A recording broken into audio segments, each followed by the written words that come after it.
Може би денес и не е толку чудно, бидејќи веќе и во нашата земја гледаме жени кои што се на раководни функции, кои што се авторитети, но кога таа застана на чело на една од најважните музички институции во земјава, тоа се уште беше раритет. Но со својата упорност, доследност во работата и угледот кој што го ужива меѓу музичарите, Бисера Чадловска се наметна како една уникатна маестра на нашето уметничко небо. Таа ја доби наградата 13 ноември за оваа година, односно за минатата година за остварувањата, но се она што има направено на нашите сцени заслужува да биде наградено со многу повеќе награди. Јас си посакувам добре дојде на Бисера Чадловска во емисијата Астрорум. Добре ве најдов и многу ми е мило што се среќаваме еве вака после навистина долго време. Да. Вашата работа е во континуитет и имате редовен репертоар и не знам дали овие минути се доволни да зборуваме за секоја една поставка, за секоја една представа, концерт, но форматот на емисијата дозволува да повлечеме една црта како еден животен пресек и да почнеме со прашање од типот како свативте дека музиката ќе биде вашата животна определба и кога почувствувавте дека таа ви прави возбуда и дека ќе се одредите токму да биде вашата матична професија? Мислам дека од секогаш сум знаела, меѓутоа во еден момент како да се премислував. Јас од дете сум во нижото музичко училиште. Од своите 5 години за својот прв роден ден имам добиено пијано од моите баба и дедо. И така моето другарување со пијаното тогаш почна и се запишав тоест родителите ме запишаа во нижото музичко училиште, кое што го завршив и после тогаш беа 6 години, нели? По завршувањето на 6-та година решив да престанам. Може би се заситив, не знам што се случи во тие години, може би и не знаеме што е она што понатаму ни треба во животот како професија. Меѓутоа, после неколку месеци се најдов себе си како многу повеќе работам и многу повеќе вежбам пијано неголи во годините кога го изучував пијаното. Така да решив, бев 8 оделение, се сеќавам и решив дека треба да се вратам. Се вратив во второто полугодие, да ја повторам последната година, со намера понатаму да се запишам во средното музичко училиште и тука бев решена да бидам диригент уште пред да се запишам во средното музичко училиште. Знаев дека тоа го сакам. Не сакав да бидам клавирист, знаев дека тоа не го сакам. И ете така, понатаму со упорност и со решителност, еве дојдов и до денес. Зошто сакавте да бидете диригентка? За мене беше тоа преголем предизвик и премногу интересно нешто. Таа координација, доминација над звукот кој го произведуваат толку многу музичари. Нешто што е доволно комплицирано да мене ме предизвика. Да ми е доволно интересно да секој ден сакам да го работам. И еве, после толку години, секој ден, секое ново застанување на секоја проба пред оркестарот, пред хорот или било каков ансамбл ми е навистина возбуда. Јас, моите колеги знаат, сме зборувале, пред секоја прва проба на ново дело, јас не можам да заспиам вечерта од возбуда и од не е тоа страф, но е некаква одговорност што ќе се случи на таа прва проба додека се тргне од таму. Понатаму ми е полесно, меѓутоа таа возбуда и се уште ме држи. И тоа е едно чувство незаменливо, мислам, кај секој музичар. Штом знаевте дека сакате да бидете диригент, сигурно знаевте колку внимание треба да посветите на сите дисциплини, одделно на совладување на сите музички знаења за да се запишете на факултетот за музичка уметност, токму на одсекот одделот диригирање, зашто не секој можеше, макар во тие времења кога вие се запишувавте, не можеше секој да студира композиција, не можеше секој да студира диригирање.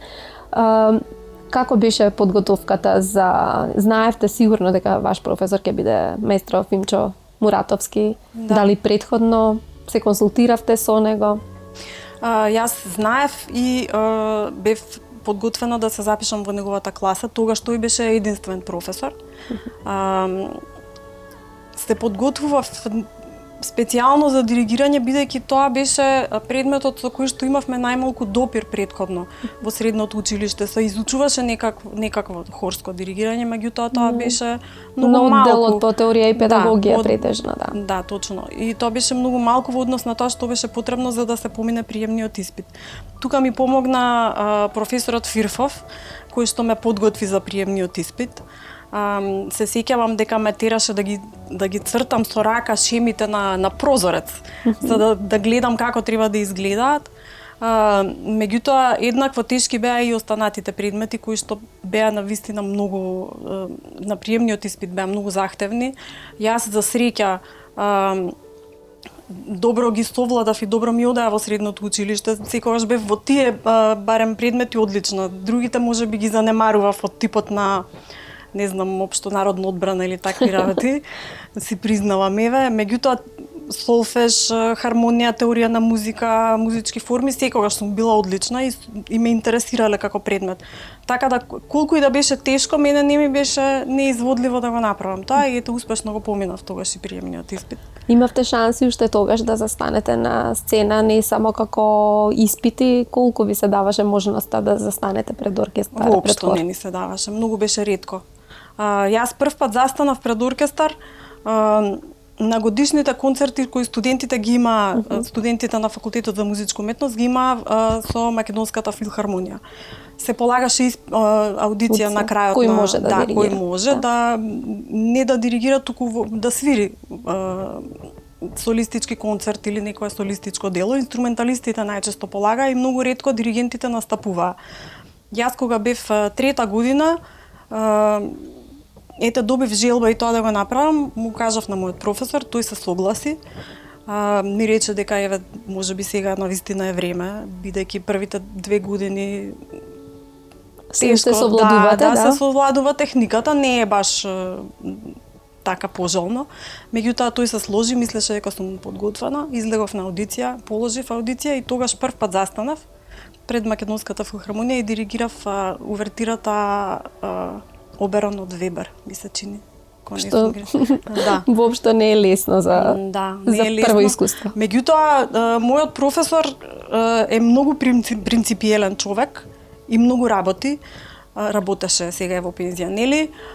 И кај него на часовите мораше се да се знае на памет. Не смееше никаков ризик да има од некаков кикс. Така да јас знам дека не би ми дозволил кога не бил сигурен дека тоа го можам. И понатаму имав уште еден концерт со камерниот оркестар солисти на ФМУ, кој што во тој период се формираше тие неколку години. И тоа ми беа единствените 2 настапи во текот на студиите. Што е многу малку. Многу малку и многу е тешко за еден студент да научи како да работи со оркестар. Вие техниката ќе ја научите, ќе ја совладате. Но треба со луѓе, со музичари. Сосема е различно. Значи тоа што треба да го добиеш како звук, како темпо, како било што од оркестарот, тешко се учи на тие часови. Мора со искуство да се стекне. И после дипломирањето почнува професионалната кариера. Да. Вашето официјално деби беше со Моето официјално деби после дипломирање прво беше со Оркестарот на музичка младина на Македонија. Во еден, да речеме, помал состав, нели 30 камерни состави, меѓутоа беше доста голема програма. И првото со професионален оркестар беше со Македонската филхармонија повторно. Еден концерт кој што беше еден многу тежок концерт и од кој што јас сега од оваа гледна точка воопшто не сум задоволна. И не ми е срам да си го кажам тоа. Беше еден голем виолинист во прашање, за кој што јас мислам дека не бев спремна како недоволно искусен диригент да го поднесам тој товар на тој концерт. Имавте проблеми во поглед на разбирањето, ве подценуваше, можеби, ја процени вашата неподготвеност? Јас, знаете како, не бев неподготвена. Јас сосема се подготвив за концертот, меѓутоа не искуството како да комуницирате со луѓето, во тој момент ме издаде. Јас бев само што почнав да работам со хорот во Македонската опера тогаш како хормајстор и ова ми беше прв концерт. Со симфониски оркестар и со голем солист, како што велите. Да, голем солист и големи дела. Значи се свираше виолинскиот концерт од Дворжак, го изведувавме, и слики од изложбата од Мусоргски, што беше навистина за 23 годишен диригент. Голем залак. Голем залак. Сега од оваа гледна точка не би си го направила тоа на себе си. Но добро, тоа сигурно ве прави после многу поподготвена, кога на почеток сте изгореле, после не ми паднало на памет. Потоа постепено си ги работав работите. Мислам и тој концерт не беше целосно таков по моја желба, сепак имаше менаџмент кој што тоа го дозволи да оди така. Иако претежно и на студиите се работи симфониско творештво и вашите први искуства се со Македонската филхармонија, сепак вашиот професионален растеж е сега врзан со Македонската опера и балет. Уште покомплексна нешто. Бидејќи ваму е еднородна работата, овдека имате огромни ансамбли. Оперски, балетски, симфониски оркестар. Многу солисти на сцена, ваму само еден виолинист. Какво беше вашето прво искуство во Македонската опера и балет? Многу подобро, далеко подобро од првото мое концертно искуство. Бидејќи со текот на времето, со работата на хорот, јас стекнав големо искуство. Постепено сте влегувале во материјата. Ми дозволува и да работам со пејачите како асистент на диригентите кои што доаѓа. Тука навлегов во репертоарот, го научив како да следам пејач, како да следам солист, што е многу важно за еден диригент. Најкомплексниот дел од работата го научив токму во операта. Мојот професор уште кога студирав ми кажуваше дека занаетот се учи во опера. И не сватив што значи тоа, се додека не влегов таму и не сакав никогаш да бидам оперски диригент додека студирав и не се гледав себе си како оперски диригент, меѓутоа таа магија на театарот на вистина ме обзеде. Така да понатаму една по една се риде представите. За жал во тоа време сите наши диригенти се оцелија од државата. Оливер Балабурски беше, и Вања Николовски. Да. Томислав Шопов отиде во пензија, тие двајцата се оцелија. Остана операта без ни еден диригент. Веројатно сум имала некаква среќа, бидејќи како жена можеби тешко би го добила тоа ако сум имала некаква конкуренција, да.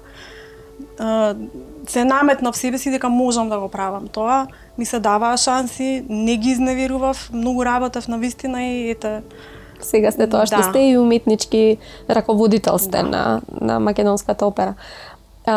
Сега ви е сигурно полесно да диригирате со симфониски оркестар, кога нема толку сегменти во игра. И не само тоа, него искуството си го прави своето. Мислам, сега веќе сум, да речеме, еве, на почетокот на зрелите години на диригентите. Што би значило сега е време за вистински сериозни предизвици. Сега тоа не зависи од вас, ние исто така сакаме да не слушаме само италијански репертоар, туку и разновиден, но кај нас и финансиите и другите ресурси одлучуваат дали ќе диригирате Вагнер или можеби некои други опери. Која ви е желбата во што би сакале да биде поставено, еве, и сега сте на позиција можеби да поттикнувате да се поставуваат некои нови дела. Да. Јас би сакала да видам Вагнер на нашата сцена. Меѓутоа, дали ансамблот подготвен за тоа сега во моментов, не сум баш сигурна. Тоа бара одредена подготвеност на предсе на оперските пејачи. И континуитет. И континуитет на работа. Искуство. Да, искуство и многу стилски да се работи на начинот на пеење предсе. Да се изразам вака по едноставно, Вагнер бара ламји на сцена. Така да не велам дека ги немаме, меѓутоа дали сме ние како ансамбл подготвени за тоа, не знам, можеби некој концерт од одредени негови Имаше во дела, минатото, се сеќавам, такви обиди, што сме воопшто имали- не е лошо, треба да... Не е лошо и не беа лоши тие како концерт, како концертни изведби.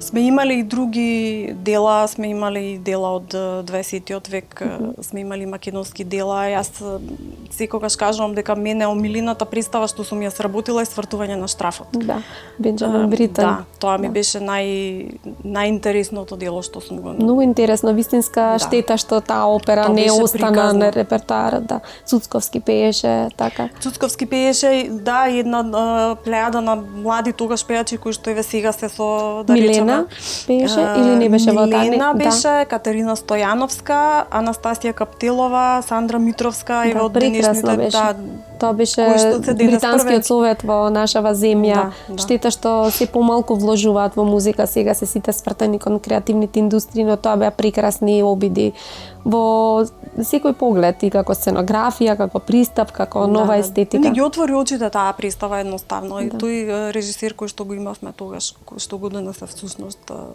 британскиот совет беше еден навистина добар режисер кој што не научи сите на многу работи. Да, се сеќавам дека еден прекрасен прилог излезе телевизиски од тоа, присуствував на самите проби и се гледа кај пејачите кога ќе им се фрли нешто ново, со каков елан влегуваат во улогите и сите вие со каков ентузијазам ги прифаќате.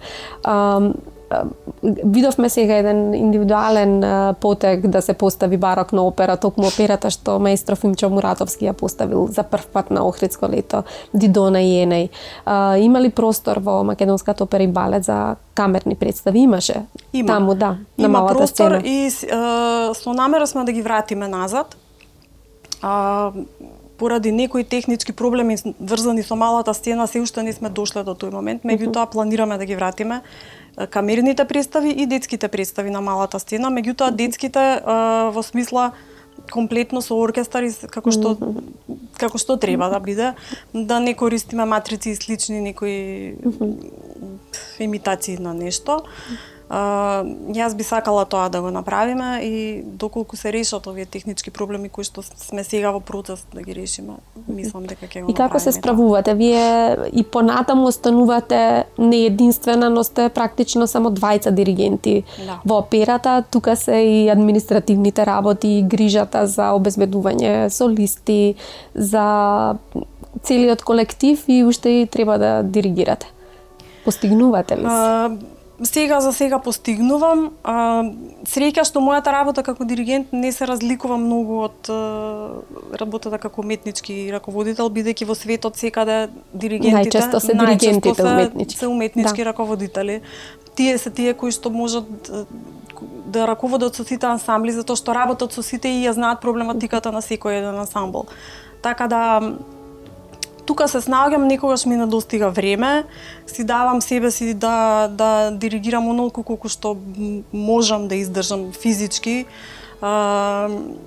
Гледам во одредени моменти да се поштедам, меѓутоа кога имаме еве вака големи премиери како сега правиме обнова, тоест нова премиера на операта Кармен, тогаш не си ја земам одговорноста да диригирам додека не излезе премиерата, бидејќи не можам паралелно да работам на административните работи и на пробите. Тоа би требала да не спијам и да не јадам 24 часа. Инаку единственото нешто од кое што не би се откажала сега додека ја работела како уметнички раководител да диригирам. Кога ми беше понудена таа позиција, реков дека да, но не барете од мене да престанам со мојата примарна работа, затоа што тоа ќе ми биде голема болка. Да, тоа е убаво. се надевам дека и натаму ќе ве држи и енергијата и ентузијазмот. Имате мала ќерка, да речеме, се уште 10 годишна, која што си го бара своето, тоа дополнително ве прави силна личност. Претпоставувам дека она што некој може да си дозволи да го прави на подолг период, да подготвува опера, да посветува повеќе внимание, кај вас е се економизирано до максимум. Знаеме дека диригентот е и половина спортист.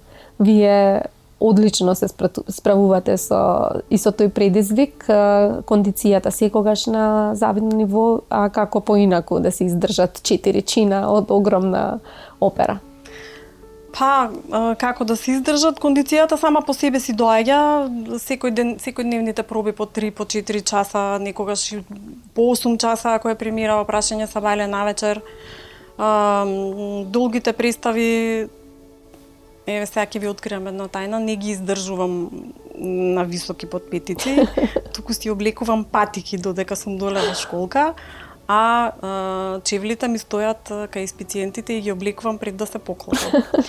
На концерти си ги облекувам нормално, ги носам бидејќи се гледаат, меѓутоа на долги представи како не знам, еве Аида или Травијата или нема шанси. Да, тој луксуз не си го приуштувам себе си. Сите велат дека е добро знаењето да се пренесе и на идните генерации. Тоа може да се направи на база на менторство, додека вие работите да имате покрај себе соработник, директно да се вклучува во работата, но и да предава на факултет, во училиште. Дали досега имате добиена некоја понуда, дали имате такво искуство и дали размислувате или диригирањето секогаш ќе ви биде она примарната дејност? Апсолутно примарната дејност ми е диригирање, меѓутоа последниве 2 години јас ги држам часовите по вокално студио на факултетот за музичка уметност. Го наследивте вашиот професор? Го наследив Саша Николовски Ѓумар. Тоа беа неговите часови по вокално студио, неговите предмети по неговата смрт се поделија измеѓу останатите професори. Веројатно овој предмет немаше кој да го држи, па мора диригент, да, мора да е диригент и тоа по можност оперски, бидејќи тој што ги познава тие дела. Навистина е тоа една многу пријатна работа кога на млади луѓе им пренесуваш тоа што имаш да го кажеш своето знаење. Инаку како менторство, вака како диригент во операта, исто би се нафатила да имам некој млад човек покрај мене кој што би примал од се тоа што јас го работам. И би му било полесно да се справи, да не го поминува патот вие што го имате поминато, да горите на сцена самите. Да. Меѓутоа, мислам дека треба и да се заинтересираат малку помладиве колеги за тоа. Да знаат одма дека не знаат се. Некако имам впечаток дека излегуваат генерации кои што стварно мислат дека се знаат и дека со потценување гледаат на сите претходни генерации. Кои се тие и што јас сега од нив имам да научам. Меѓутоа, еве седнете еден виолинист во оперскиот оркестар, првите 2 недели тој освен да врти страници ништо друго нема да знае да направи.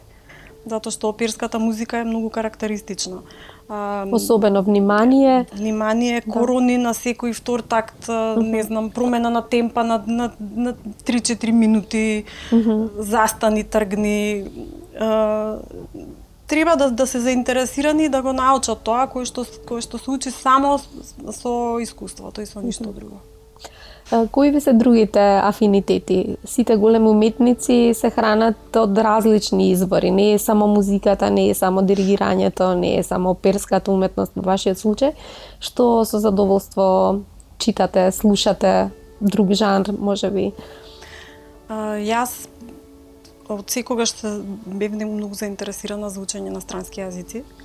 И тоа ми беше, да речеме, двоумењето кога бев помала, можеби ако не бев диригент, ќе се запишев на некој странски јазик да го студирам. Си уште имате таа желба и учите и познавате? Да. Англиски зборувам од дете, бидејќи мајка ми беше професор по англиски и работеше во Центарот за странски јазици и таму ги изучив сите јазици што сакав. Одев на курс по италијански и по шпански и многу ги сакам јазиците, сакам да ги научам.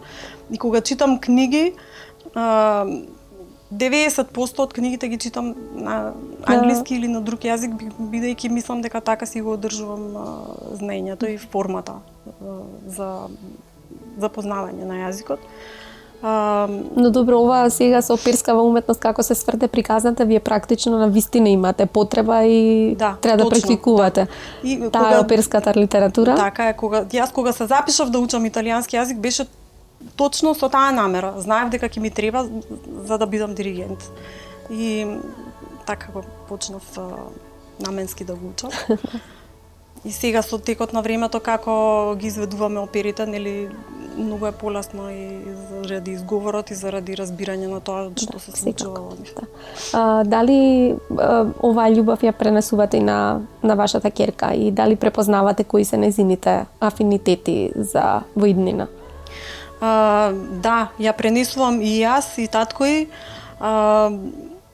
таа ги изучува, татко е балетски играч. Таа ги изучува и двете работи, и музиката и балетот, меѓутоа јас по тоа што можам јас да го видам, мислам дека е ќерка на тато и дека ќе биде балерина. Меѓутоа не се откажува од музикава, гледам дека сака и тоа да го прави, ќе видиме, уште е мала. Двете работи паралелно нема да може, меѓутоа се гледа дека е музикално дете и дека ќе биде или едното или другото. Тоа е јасно од старт, математика сигурно нема да биде. Математичка. Тоа нема на кого. Каква е состојбата со пласманот на нашите уметници надвор? Знаеме дека операта предничи во свој кадар, но зборуваме за вокалните уметници. Тие се успешни, потврдени надвор од земјава. Значи, оваа земја продуцира добри пејачи. Да.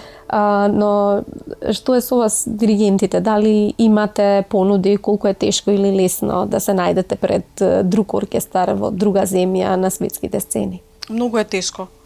Тешко е не заради тоа што ние не сме доволно добри, туку заради тоа што немаме кој да не пласира и да промовира. Немаме менаџери тука, културни менаџери немаме. Значи, ако не се поврзеш со некаква агенција менаџерска или било што, не можеш да успееш.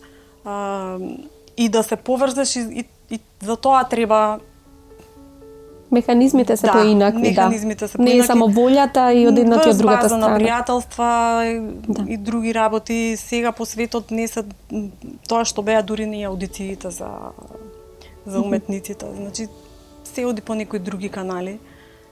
Така да е многу бизнес, тешко, бизнис. Значи се е свртено на бизнис веќе, дури и во културата, за жал.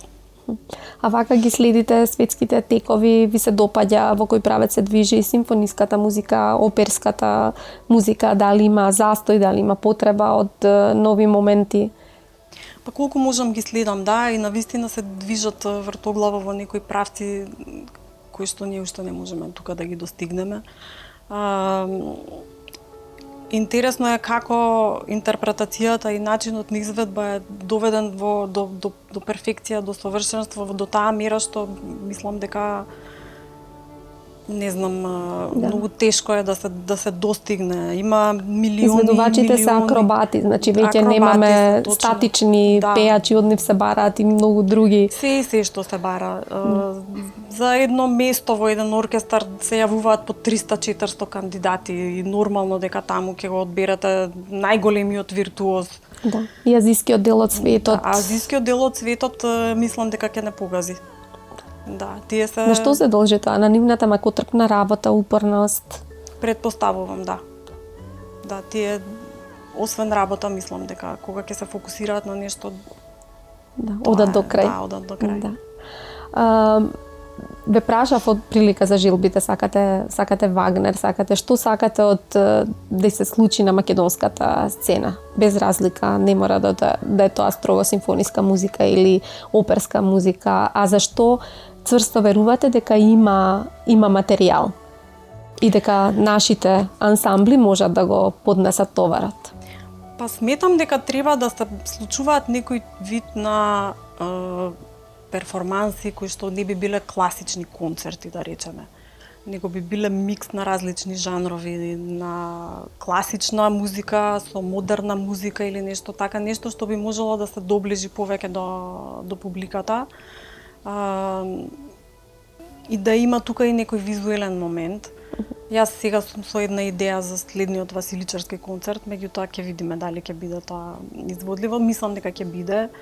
Да најдеме начин по секоја цена да се доближиме повеќе кон модерниот свет. Да не, значи и јас и сега еве избегнувам да правиме некои режии кои што се состојат од застани пред диригентот и пеј. Светот оди напред, ние не треба да стоиме, така да треба да се работи на тоа многу. Тешко се доаѓа до тоа кај нас, бидејќи навистина со многу малку финансии се работи. Со премногу малку. Ама еве, се што можеме правиме, користиме наши познанства, мои на колегите, се за доброто на операта. На крајот на разговорот сакам да ви подарам една книга, се чини дека е најсоодветна од продукцијата на Арсламина и на литература. Ова е биографијата на Леонард Бернштейн од Хемфри Бартон. Тој е интересна личност, не треба да говориме фасцинантна личност по многу параметри и верувам дека ќе уживате во ова што ќе го прочитате. Сигурно сум. Јас кога работевме лани Ана Каренина и нели во нејзе се вклопени дел од неговите од симфониите на Чајковски.